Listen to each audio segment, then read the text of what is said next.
Thank you. I never really expected to find myself giving advice to people graduating from an establishment of higher education. I never graduated from any such establishment. I never even started at one. I escaped from school as soon as I could, when the prospect of 4 more years of enforced learning before I could become the writer I wanted to be seemed stifling. I got out into the world, I wrote, and I became a better writer the more I wrote, and I wrote some more, and nobody ever seemed to mind that I was making it all up as I went along. They just read what I wrote, and they paid me for it, or they didn't. And often they commissioned me to write something else for them, which has left me with a healthy respect and fondness for higher education that those of my friends and family who attended universities were cured of long ago. Looking back, I've had a remarkable ride. I'm not sure I can call it a career, because a career implies that I had some kind of career plan, and I never did. The nearest thing I had was a list I made when I was about 15 of everything I wanted to do. I wanted to write an adult novel, a children's book, a comic, a movie, record an audio book, write an episode of Doctor Who, and so on. I didn't have a career, I just did the next thing on the list.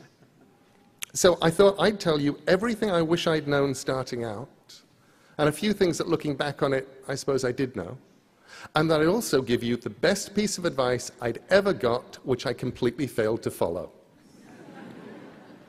First of all, when you start out on a career in the arts, you have no idea what you're doing. This is great. People who know what they're doing know the rules, and they know what is possible and what is impossible. You do not, and you should not. The rules on what is possible and impossible in the arts were made by people who had not tested the bounds of the possible by going beyond them. And you can. If you don't know it's impossible, it's easier to do. And because nobody's done it before, they haven't made up rules to stop anyone doing that particular thing again.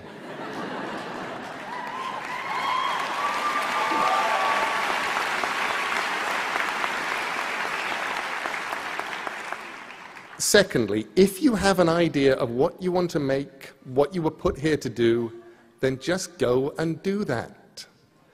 And that's much harder than it sounds, and sometimes in the end so much easier than you might imagine.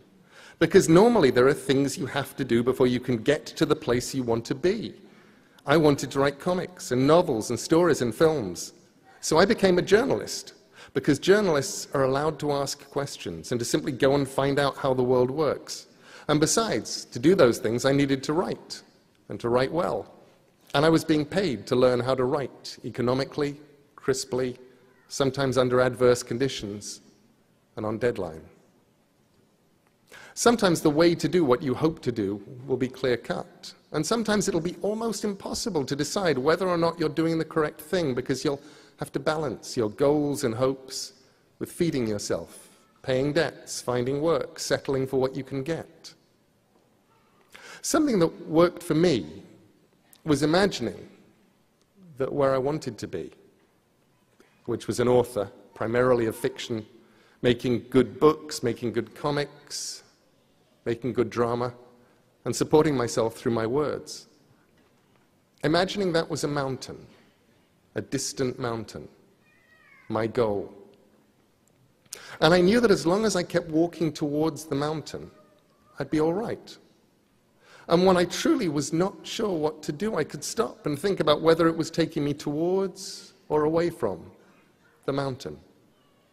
I said no to editorial jobs on magazines, proper jobs that would have paid proper money, because I knew that, attractive though they were, for me, they would have been walking away from the mountain. And if those job offers had come earlier, I might have taken them, because they still would have been closer to the mountain than I was at that time. I learned to write by writing. I tended to do anything as long as it felt like an adventure, and to stop when it felt like work, which meant that life did not feel like work. Thirdly, when you start out, you have to deal with the problems of failure. You need to be thick-skinned to learn that not every project will survive. A freelance life, a life in the arts, is sometimes like putting messages in bottles on a desert island and hoping that someone will find one of your bottles and open it and read it and put something in a bottle that will wash its way back to you. Appreciation or a commission or money or love. And you have to accept that you may put out hundreds of things for every bottle that winds up coming back. The problems of failure are problems of discouragement, of hopelessness, of hunger. You want everything to happen and you want it now, and things go wrong. My first book, a piece of journalism I'd done only for the money, and which had already bought me an electric typewriter from the Advance, should have been a bestseller. It should have paid me a lot of money if the publisher hadn't gone into involuntary liquidation between the first print run selling out and the second print run never happening, and before any royalties could be paid. It would have done. And I shrugged, and I still had my electric typewriter and enough money to pay the rent for a couple of months, and I decided that I'd do my best in future not to write books just for the money. If you didn't get the money, then you didn't have anything. And if I did work I was proud of, and I didn't get the money, at least I'd have the work. Every now and then, I forget that rule. And whenever I do, the universe kicks me hard and reminds me. I don't know that it's an issue for anybody but me, but it's true that nothing I did, where the only reason for doing it was the money, was ever worth it, except as bitter experience. Usually I didn't wind up getting the money either. The things I did because I was excited and wanted to see them exist in reality have never let me down, and I've never regretted the time I spent on any of them. The problems of failure are hard. The problems of success can be harder because nobody warns you about them. The first problem of any kind of even limited success is the unshakable conviction that you're getting away with something, and that any moment now they will discover you.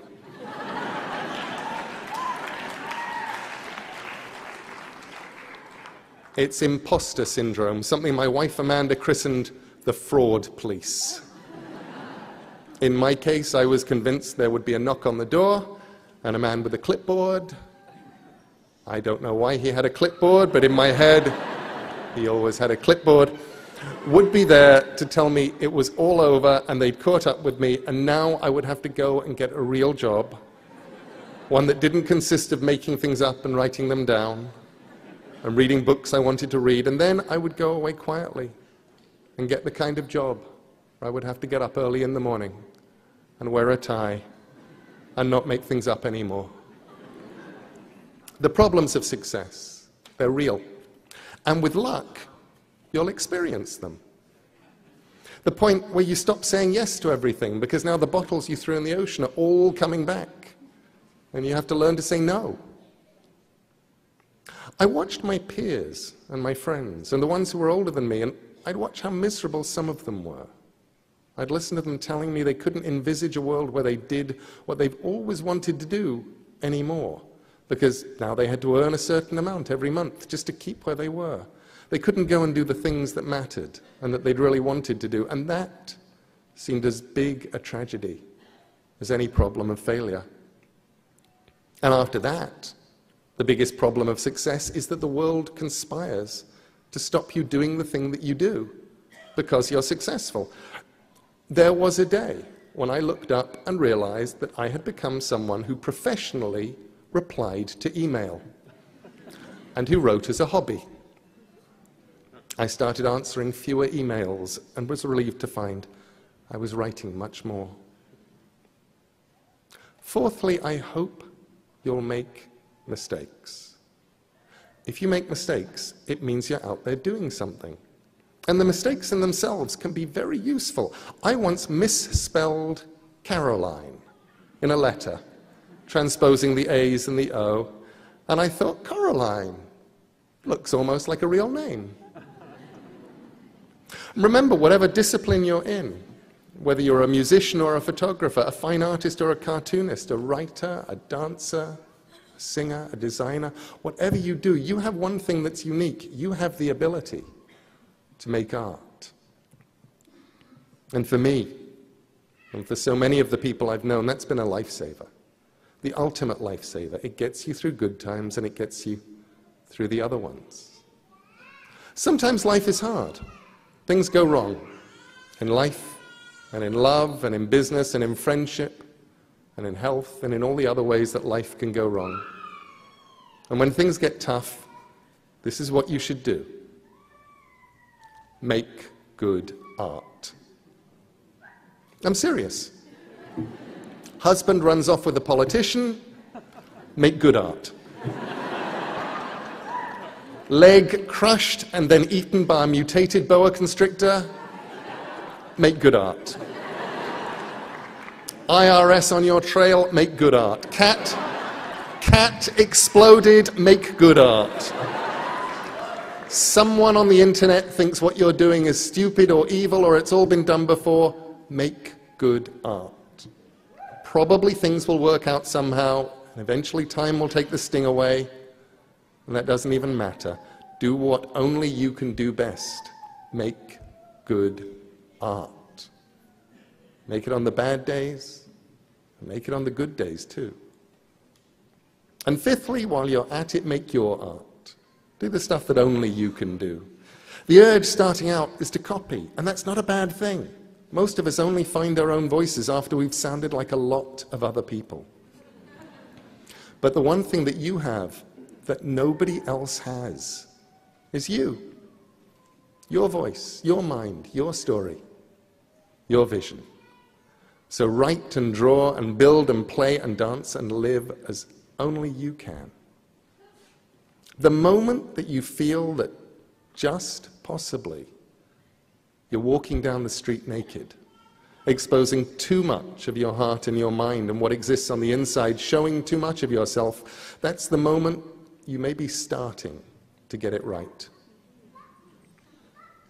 The things I've done that worked the best were the things I was the least certain about. The stories where I was sure they'd either work or more likely be the kind of embarrassing failures that people would gather together and discuss until the end of time.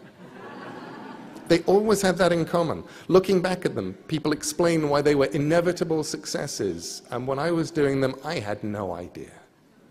I still don't. And where would be the fun in making something you knew was going to work? And sometimes the things I did really didn't work. There are stories of mine that have never been reprinted. Some of them never even left the house. But I learned as much from them as I did from the things that worked. Okay, sixthly, I'm going to pass on some secret freelancer knowledge. Secret knowledge is always good, and it's useful for anyone who ever plans to create art for other people, to enter a freelance world of any kind. I learned it in comics, but it applies to other fields too, and it's this. People get hired because somehow they get hired. In my case, I did something which these days would be easy to check and would get me into a lot of trouble, and when I started out in those pre-internet days seemed like a sensible career strategy. When I was asked by editors who I'd written for, I lied. I listed a handful of magazines that sounded likely, and I sounded confident, and I got jobs.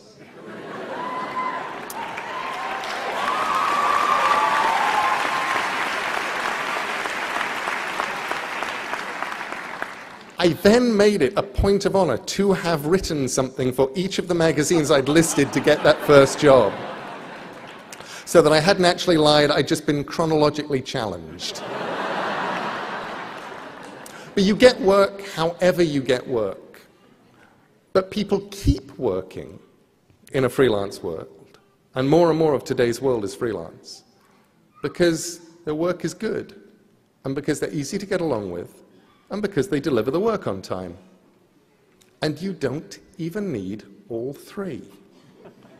2 out of 3 is fine. People will tolerate how unpleasant you are if your work is good and you deliver it on time.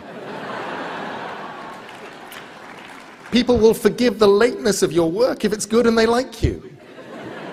And you don't have to be as good as everyone else if you're on time, and it's always a pleasure to hear from you.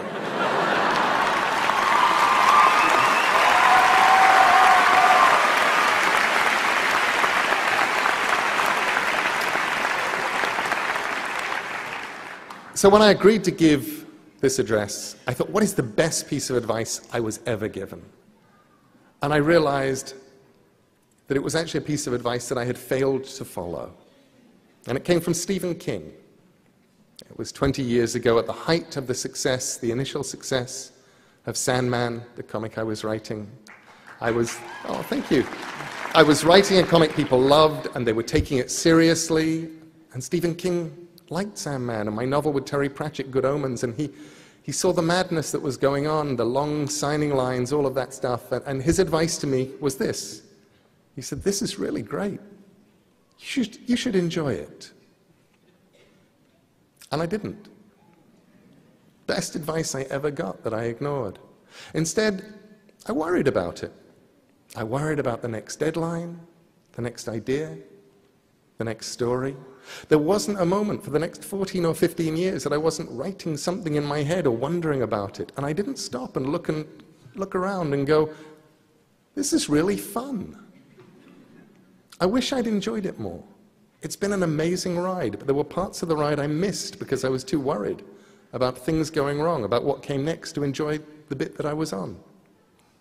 That was the hardest lesson for me, I think, to let go and enjoy the ride, because the ride takes you to some remarkable and unexpected places. And here on this platform today, for me, is one of those places. And I am enjoying myself immensely.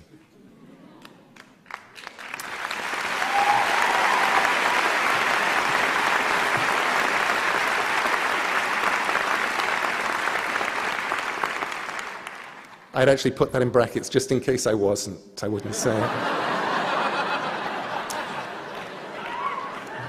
To all today's graduates, I wish you luck. Luck is useful. Often you will discover that the harder you work and the more wisely that you work, the luckier you will get. But there is luck, and it helps. We're in a transitional world right now, if you're in any kind of artistic field, because the nature of distribution is changing. The models by which creators got their work out into the world and got to keep a roof over their heads and buy sandwiches while they did that, they're all changing. I've talked to people at the top of the food chain, in publishing, in bookselling, in music, in all those areas, and no one knows what the landscape will look like 2 years from now, let alone a decade away. The distribution channels that people had built over the last century or so are in flux, for print, for visual artists, for musicians, for creative people of all kinds, which is on the one hand intimidating, and on the other immensely liberating. The rules, the assumptions, the now we're supposed to's of how you get your work seen and what you do then, they're breaking down. The gatekeepers are leaving their gates. You can be as creative as you need to be to get your work seen. YouTube and the web and whatever comes after YouTube and the web can give you more people watching than old television ever did. The old rules are crumbling, and nobody knows what the new rules are. So make up your own rules. Someone asked me recently how to do something she thought was going to be difficult. In this case, recording an audiobook. And I suggested she pretend that she was someone who could do it. Not pretend to do it, but pretend she was someone who could. She put up a notice to this effect on the studio wall, and she said it helped.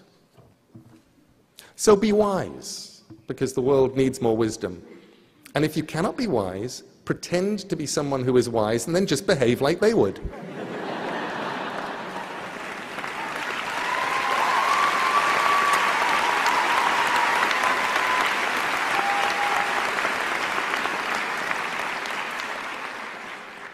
And now go and make interesting mistakes, make amazing mistakes, make glorious and fantastic mistakes, break rules, leave the world more interesting for your being here.